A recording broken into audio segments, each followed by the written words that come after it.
It's Cougar Sports Saturday. Bear inside the 5. Bear into the end zone. It's a touchdown. Cougar Sports Saturday, a presentation of KSL Sports. Rob Wright the third. Just won it for BYU. BYU Sports Talk by Cougar fans for Cougar fans. Here are your hosts, Mitch Harper and Nate Slack, on your legacy home of the Cougars. KSL News Radio, 102.7 FM and 1160 AM. Just a quick side note before we get to BYU football talk. Revisiting the BYU basketball conversation.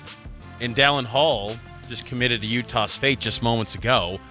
I forgot this, Nate. BYU will host Dallin Hall in Utah State. Yeah. In the Marriott Center. So that'll be... That game just got ratcheted up even more.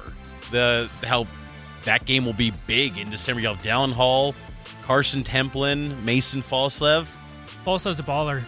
That's going to be a really good game in December when BYU and Utah State square off in basketball. So just thinking about that because that was kind of a forgotten, I shouldn't say forgotten, but just seeing that commitment post from Dallin Hall.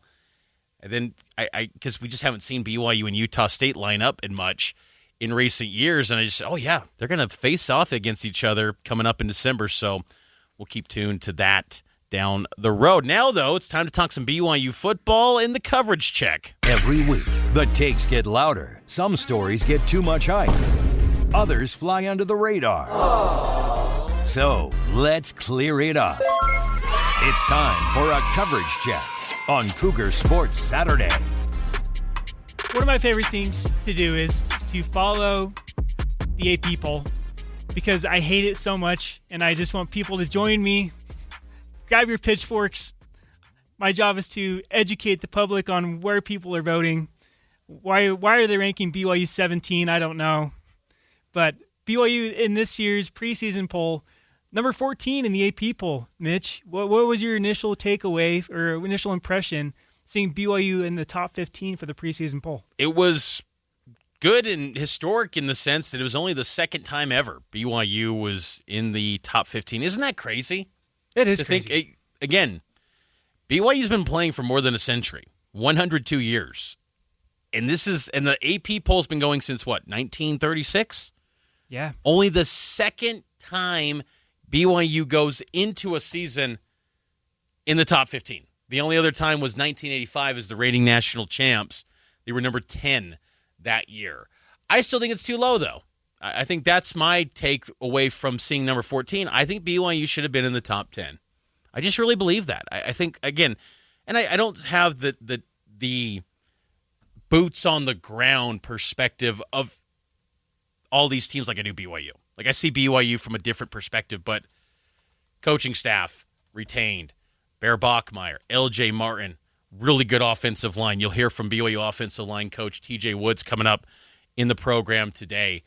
There is a lot to like, and this defense is going to be really good. This defense, and look, they've had moments where they've taken L's in practice. Last Saturday in the scrimmage, they took the L. But I think this defense is going to be really good. I think the defensive line is underrated, and I think they're going to be a lot better this season than they've been even in recent years. So I just think that there's just this unspoken ceiling placed on Big 12 teams, and that's what I don't like. Yeah, I don't like it either. And to your point about the defense, there was a clip earlier this week on CBS Sports Network. From there, they have an analyst named Brian Jones, and he has BYU inside the top 6 defenses in the entire country. And if that's the case, BYU's ranked well low below where they should be. They're at number 14. They're tied with USC, number 14. Looking at the teams around them, I'm not going to pretend to know all the ins and outs of Oklahoma's roster and LSU's roster and Alabama's roster, but I know Alabama, they just named their starting quarterback this morning, so it's a new guy. He is a 5-star quarterback recruit, so he's going to be a good player, but he's still an unproven guy in college. So how do you rank BYU below Alabama? It's the logos. And even LSU is ranked number 11.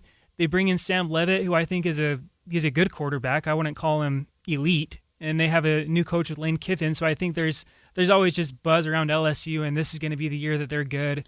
But to have BYU at 14, I just feel like it's disrespectful. I feel like it's even more disrespectful, though, to place Texas Tech at number 12. And the thing is, too, is that the media gets this poll, and I know the AP is never going to squander this poll because it carries a lot of weight, carries a lot of influence, but we're also in an era where these teams don't give the media much access anymore. So, how do these media members truly get to know? What do they resort to? They resort to star rankings. They resort to perceived budgets, the buzz that they hear in spring meeting hotel hallways. Like, I see the national media when they operate at like these spring meetings, and it's like, and then they kind of build up these like little quotes into something far more. And it's like, again, like, look at the football product. Like, yes, Bruce Mitchell was a no-star recruit. Evan Johnson was a no-star recruit. If those guys had hit the portal in January, the whole nation would have wanted them.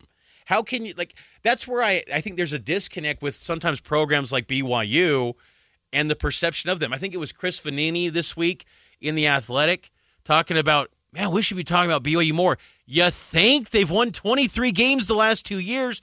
Kalani Sitake in this decade, 2020, 2021, 24, 25, 4 10-plus win seasons. At some point, you should probably talk about them because no matter the hurdles in front of them, they're just stacking up wins. But yet the national media just thinks, they're kind of like, they've kind of hit their ceiling. That's where I get the sense with the pollsters. They're giving BYU this 14th ranking, which great in terms of history of BYU and where it stacks up all time. But I kind of feel like it's a ranking based on you've kind of hit your ceiling. Like, this is the best it gets. And like Texas Tech being at 12, to your point, they should have been in the top 5, in my opinion. I think Texas Tech should be a top 5 team going into the season. What are they not doing that says, Texas got a ton of talent? I would be okay with Texas top 5. I'm fine with that. Notre Dame, I'm fine with that too. Georgia, what's Georgia done lately? They won those 2, pre-NIL national titles? Okay. What's so special about Georgia? Oh, recruiting rankings. I mean, really, what is it? The SEC and non-conference play hasn't been that good. I just think that they're basing a lot of it on that one playoff performance that Texas Tech had against Oregon, and then they just look at BYU and they see all the close calls and getting down early, and they just say, they're not that good. And they're in the Big 12, and that league has a perception issue, and that's where, again, this is a massive year for the Big 12, and BYU and Texas Tech got to deliver. They've got to deliver for the league. They got to get in the playoff, break the wall down, and go win playoff games and really rewrite the narrative of this league, because this will be an annual occurrence every single year where one or two Big 12 teams, they first appear on the rankings around 12 to 15. Yeah, absolutely. Even if you win the Big 12 conference, you're not going to get the respect that you deserve going into the playoffs. I remember watching the Big 12 championship game 2 years ago when Arizona State just puts the hammer down on Iowa State. And then as they're closing out the broadcast, they say, all right, now it's time for the heavyweight bout with the SEC championship. Yeah. And it's like, are you kidding me? We just watched a Power 4 conference championship game. Arizona State looked fantastic, and now you're just kind of pushing them to the side like, oh, let's put the SEC up on a bigger pedestal. I'm looking at the rankings, too. Number 16 is Michigan. Michigan has the offensive coordinator, defensive coordinator, head coach from the Big 12, but suddenly, because they're Michigan, they're going to be a top 16 team. Look at Penn State. Two spots below them. Absolutely terrible last year. And then obviously Matt Campbell steps in, basically brings the whole operation from Ames, Iowa State, a 6-6 football team last year, and now they're in the preseason top 25. Why? Why? Matt Campbell was choice number 6, 7, 8 in that Penn State search. Kalani was up there. He was probably 1, 2, or 3. Probably, you revisit that Penn State search, it was probably Matt Rule 1. Signetti was the pipe dream. And then you get maybe to 3 or 4, it was Kalani. And then maybe 6 or 7, it was Matt Campbell. But yet, Penn State, they're right there in earshot of BYU. And it's like BYU's done everything, and Texas Tech, that you would ask for. You'd say, hey, 2 consecutive years of winning. And I think what's been noteworthy with BYU is they've done it with different people, different quarterbacks. And they've had games where LJ was out 2 years ago, and they still won. And it was in a power league. And it's a tough deal. But BYU, they've got to just take care of business this year. And then when you circle that October 17th, Notre Dame, you hope Notre Dame is as good as everyone thinks they will be, and I think they will be outstanding this year. Hopefully that's a massive game where BYU can really have a narrative rewrite of this league and their program with that game. And then Utah's in the rankings too, which is interesting because that's a little bit of, again, kind of reverting back to, just what Kyle Whittingham's done. Like, what has Morgan Scalley done? That's a new offensive line. Like, I look at Utah, their skill talent, pretty good. But I think that in the trenches where you usually hang your hat with Utah, that's a complete unknown this year because offensive line, you lost Jim Harding, the O-line coach. You lost 2 first-round picks, and you're replacing him with a high school coach who never coached in college. Yes, he was a legend at Utah. Yes, he's been a great NFL player. Where have we heard that before? At BYU when Ty Detmer did that, and that was a colossal failure. So that doesn't always work. Just because they were great as a player and great in the NFL as a player doesn't mean they're a great college coach. And that's the bread and butter and the foundation of what Utah's hung its hat on of the offensive line. I think that's a big question, and same with the defensive line too. I don't look at Utah as a top 21, top 25 team. Honestly, I'd put them just on the outside going into this season. I'd have Houston a little bit higher. I'd also have Arizona in the top 25 personally. Yeah. But again, their logo, it's like, well, Arizona always flops, so we're not going to rank them. Like that, they got Noah Fifita. Yeah, and that's something that hurts BYU too because you look at the selection committee last year, and they're talking about ranked wins that Alabama had in September. Well, there was no CFP poll in September, and so the ranked wins they're talking about are teams that were ranked in the AP poll. BYU plays Arizona week 2. If Arizona was ranked inside the top 25, BYU would be able to get a ranked win in week 2. That's a good point. And the thing is, too, is that let's hope for some chaos maybe on the back end of the poll. I would really love to get into the mind of some of these pollsters. Again, like, what does BYU got to do to really climb the ladder? I mean, they're tied with USC at 14. What has USC done the last few years? And I've said on Cougar Tracks, I think USC will be really good this year. But to this point, before toe hits leather, what has Lincoln Riley and USC done? They haven't done anything since 2016. I mean, I thought Lincoln Riley was going to reinvigorate that program, get him back to like Pete Carroll level, and it hasn't been anything close yet. Well, they're SC. It's that's what's so weird about college football. We love the sport. We're counting down till next week with the official start of the season, but at the same time, it is the most frustrating sport on the planet because stuff like this and opinions and narratives really build up on certain teams. And again, my argument as someone in the media, these teams want to keep us out. The media does not get as much access as they once did. Now, maybe the national media gets a little bit more.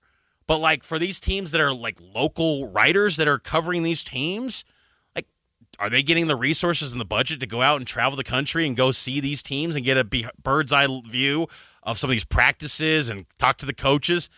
I doubt it. So then it just becomes a national hype machine, and it seems like ESPN's leaning in on SEC. Fox is leaning in on the Big Ten. What's there to really believe? Actually break down the film, watch the games, and size it up in your own vantage point. But I don't think these people are taking the time. No, they're not. And that's one thing I was really excited to watch some of those broadcasts on TNT Sports last year for Big 12 football games because it felt like they actually cared about the Big 12. Yeah. And you weren't getting side talk conversations about Big 10 teams and SEC teams during these games. And it's going to be interesting in the next media rights window to see what the Big 12 does because you don't want to necessarily burn those bridges with Fox and ESPN because they carry all the power. But also, you've got to maybe line up with a CBS or somebody who's going to be able to kind of battle for you on Saturdays because right now it's just not getting the job done. Even when BYU's playing an 8:30 game, they're going to be recapping during the game some of the big games that happened earlier. So it feels like it's an ongoing battle. Hopefully BYU is able to overcome some of the preseason notions about their team and perform like we expect them to. One guy that's not caring at all about the preseason hype and buzz and talk and lack of respect is Kelly Papinga. Let's hit on the first-year DC next here on Cougar Sports Saturday.